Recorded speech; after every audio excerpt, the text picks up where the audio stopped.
Welcome, engineers. Welcome to the races have a problem, and today's problem is getting through the French GP of the F2 career of mine. I've messed that up really badly. But here we are at the end of practice, and Mick Schumacher's got a 5-place grid penalty. That's not where you go to look at it, it's where you collision. He's done a collision. Okay. Set a camera. I think set a camera retired because he made a collision with him.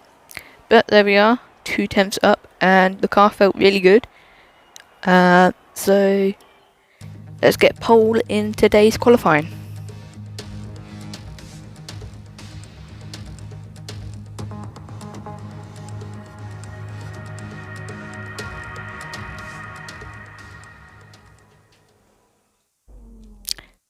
So, in today's qualifying, I'm going to be doing a new layout where I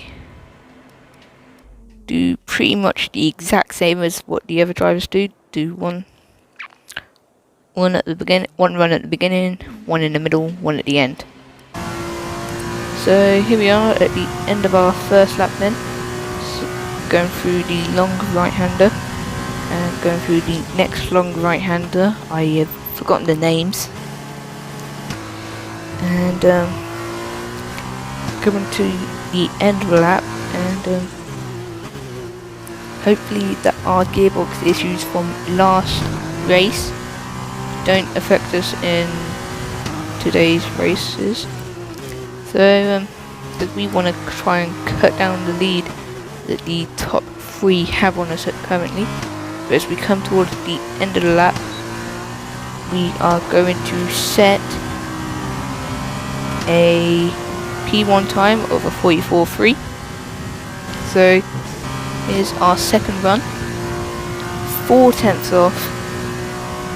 But can we gain any more time going through the right-handers? It's still P1, so don't know why the others go out, because I think they don't improve. So I think one run is the best run at type in F2. You only get 1 set of these tyres for qualifying. So going through the final corner now, we're still 4 tenths off. Now make that 5. So yeah, that's not quite gone to plan.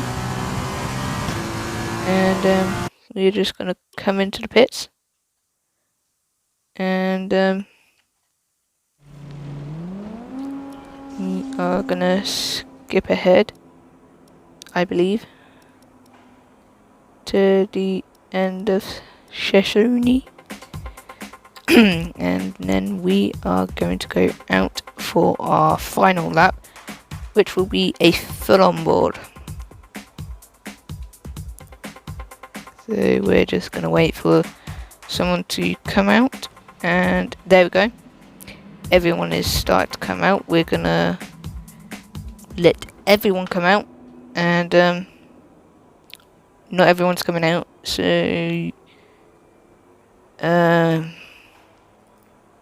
not a good sign. But if we want to get a final lap, we've got to go now, or we're not going to make it.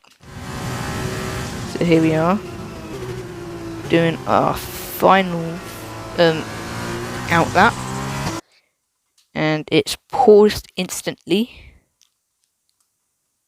Not sure if that was me. Well, obviously it was me. Am I gonna unpause? Why haven't I cut this out? Oh well. It's too late to cut it out now.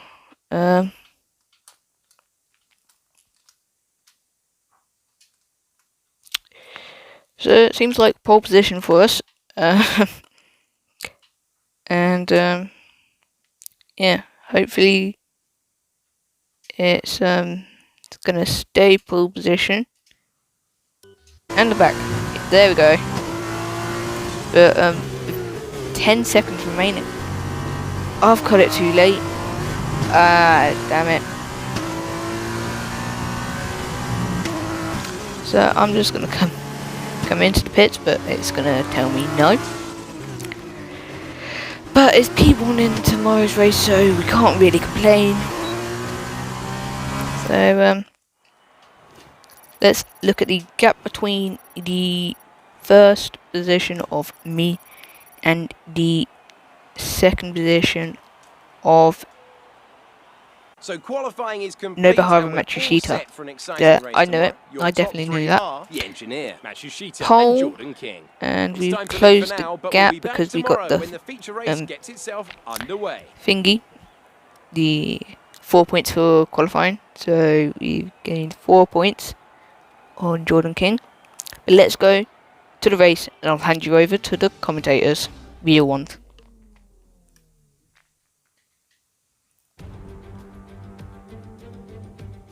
It's that time once again, those last few moments of anticipation before lights out and the charge towards turn 1. Which of these young drivers will come out on top at Paul Ricard today? Stay with us to find out as we get today's race underway. Today's drivers need to master the 15 corners of Paul Ricard, 6 left-handers and 9 right, spaced around the 3.6-mile circuit. The longest section is the famous Mistral Straight, which is split into 2 by the colourful chicane Nord, which offers a potential overtaking hotspot. But the drivers there need to take care. Those brightly coloured stripes don't offer much grip and won't be kind to tyres. As we await the start of another hugely anticipated Formula 2 race, I'm joined again by Davide Valsecchi. Davide, as a former GP2 champion, can we get some insight to what is running through these young drivers' heads as they sit out on the grid? Ciao Alex, it's a pleasure to be here. There are nervy moments, there is no doubts about that. Mental strength is the key to remain calm and focusing on the upcoming race. Formula 2 is so competitive, and all of these drivers knows that they are going to be pushing each other all of the way. In this sport, you have to be able to control your nerves. So before the off, let's remind ourselves of yesterday's results with a look at the starting grid. The engineer lines up on pole position, and Nobuharu Matsushita completes the front row. Looking down the rest of the grid, we have King, Alesi, Nick de Vries, and Eilert, Hubert, Mazepin, Aitken, Dorian Boccolacci, Correa, Latifi, Sergio Sette Camara, and Giotto, Schumacher. They'll be starting further back after an earlier grid penalty. Joe, Delatraz, and Tatiana Calderon, Rag Hunathan, and Sean Galeal completes the grid. Now it's almost time to lights out, so let's go down to the track. So here we are with the black screen once again. Nope, here we are on the grid. Hopefully we can get a good start and control the race today.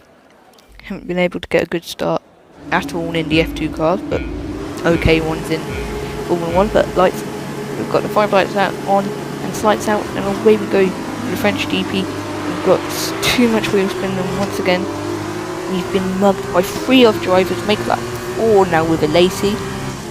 But we're going to get back past the Lacey, but now Hubert goes down our inside, and because de Vries has to slow down due to the drivers ahead of him, Hubert has got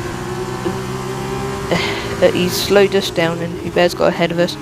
But we are trying to overtake Hubert, but we haven't been brave enough on the brakes to try and get past him. We're going to go round the outside of him now, but we're going to get on the curb and we're going to lose out to him now. So we're just going to have to wait a little bit longer to try and overtake him. As now we go onto the straights, and let's see if we can try and overtake him with our engine cooking over 120 degrees. So here we are, just waiting on the Mistral Straight, as we lose it on the end of that straight, the chicane. Continue on the end of that straight, go flat out through this corner. We've gained a lot on Hubert. We're gonna go to the outside. Can we make a move on Hubert at his home track? The fans are going to be ruinous, and we've made it past. And now we've just got to try and chase down de Vries. And here we are, chase down de Vries. Next lap later, gained a lot on him. He's shut the door on us. We shouldn't technically be there. but we're going to go to the inside. No, we're not. So we're just going to have to wait a little bit longer to overtake the freeze to get onto the podium. But we can't wait too much longer, otherwise we are not going to be able to win the race. So here we are on lap 3 using the DRS. I'm going to also use this to try and chase down Racengineer and Jordan King, who is leading the championship, by the way, don't forget. But we're going to look at the gaps. 3.0, it's going to be 3.1 at the end of that lap.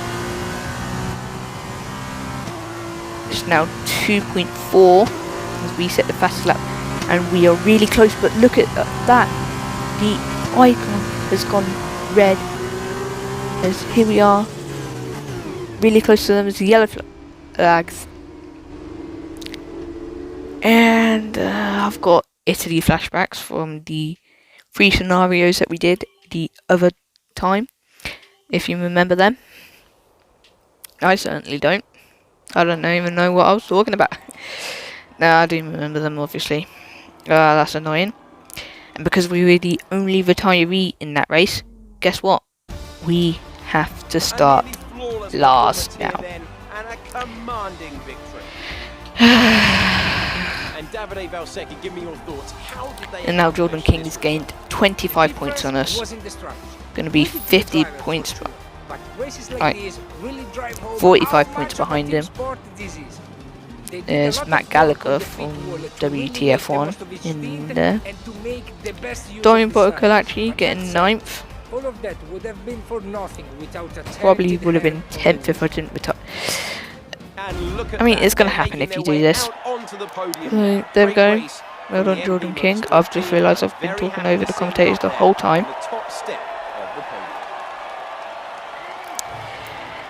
But hopefully we can get back in the sprint race in the technically tomorrow's race, and hopefully we can get close to the points and try and gain some points that we lost on Jordan King, but that is very, very unlikely,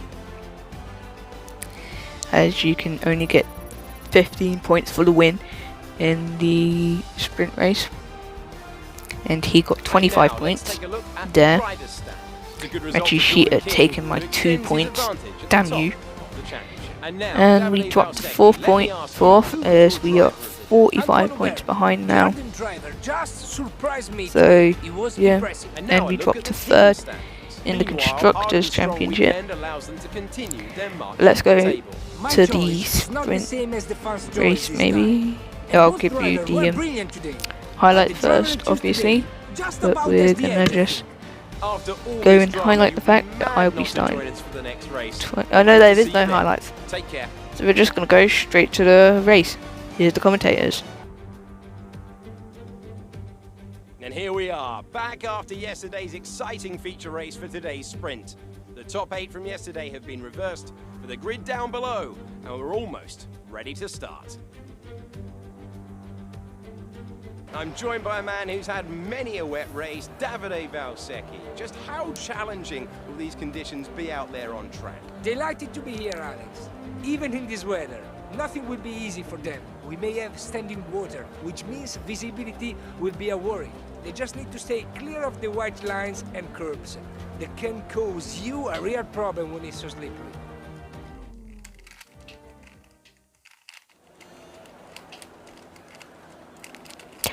Silence from Jeff as we get ready to start the race, as I'm also doing a review, but I'm going to put that down as we get ready for 5 lights. And it's lights out and away we go. We've got a okay start, and then under traction, Gunther, Galeo, Joe and Calderon have all got a better start than us as we go really wide, really wayward. So we're going round the outside of Racengineer, not realising that Galeo's also there, but we get you let Gunther pass, but then Galeo gets also past us. I'm really frustrated, as you can tell. So we're just going to go sailing around the outside of Gunther, go the inside of 2 drivers. Delatraz and Joe is now next up on my target list is Schumacher and Cold One. Maybe back Delatraz if he's on our inside. Just completely cut him off. Decent start, good job. As here we are coming to the end of lap 1. There's an opening on the inside, we take it. And now next up is Tatiana Coldron, the female driver in F2. Gone really long on the outside, as our drifting skills from WRC8 come back in handy. Here's end of lap 1, and we've got a bad launch off the hairpin. There's now Schumacher is going to try and go on our inside, but we're going to brake later and go on the outside, give him room, and we're going to hold P15 for the moment. But now once again the exits are really bad. Don't quite like the wet, but you got to deal with it. Because Schumacher goes up our inside, and we're going to go back up his inside. As there's a gap, but will we take it? Yes, we will. We pause for some reason. They've got a purple sector. We've lost it almost again, but we're still within reach of Cold. Still going wayward. As now Schumacher is going to try and get us back. Points is not available for us at the moment because it's too far away, but we get past Schumacher into the chicane. As now we have caught back up to Calderon. Going to go on the outside and then to the inside, and now next up is Juan Manuel Correa and Luca Giotto. We're still going a little bit wayward. But as we come to the chicane, we're gaining a little bit on them, but we've got on the curb and it's put us off it. There's now Calderon is getting through, and we've lost the back end again. Now Schumacher gets past us, but we're going to get past back Schumacher as we go down the inside. And is there room to overtake Calderon? There's an inside, we're going to take it and we'll get back up to P14. So now we've got the final lap to charge after Correa as we come through the long right-handers again. Going towards the outside. Seems to have worked. And it has. We're going to drift round the next corner. And rear tyres go off the roof with those temperatures. But it's fine. As it's the final lap. Not the way you want it to go. But it's worked. And we're gonna finish P14. We're not gonna gain anything on Jordan King and the others. But who's the driver today? Is we get P14, and it's me. Well done me. I can't pat myself on the back, but if you want, congratulate me in the comments, and I'll just leave you with the podium celebration. So, Davide, how exactly did they set themselves apart from the pack today? Although the Formula 2 cars are all the same spec, the winner just looked better out there. It would have been a combination of getting those tires up to running temperature faster and driving to the condition on track. They made it look easy out there today. And I can see our drivers making their way out now. It's been a sublime team performance, and it's the culmination of a lot of hard work. Dams are your winners today. Well done, Latifi. You've been nowhere in this championship so far. So it's kind of nice to see him actually win one, as he will be going up to F1 with me next season. So hopefully we can have great battles with him. Also in my team, but you don't really want to in my team because you you want to beat him. So yeah. So then, it's But time as to I see can how see the this music result coming affects along, the Drivers' Championship. The gap at the top I of the am championship has been cut down after disappointed in that race for our and championship leader. And dropped. so, driver of the day Still then, 45 Fernando points Secchi, behind, who do you think you'd go for? Today, but I think I Aiken give and it to the Racengineer have Dragon swapped. driver. There was a lot of So, going on no, down the field. Racengineer hasn't No swapped, question. me and Aiken have swapped. They were the best. And here's Trying how to come things back are up, shaping up in but the I'm going to teams. leave you with the Campos highlights extending of their lead at the top race. of the championship. Meanwhile, a strong And ART this time out, they improve their position in the yeah, championship. share with your friends, because friends have common interests. Like, subscribe, whatever, dislike, comment your reason why you've done so. And any questions in the comments, but until next time, I've been a Racengineer. Goodbye.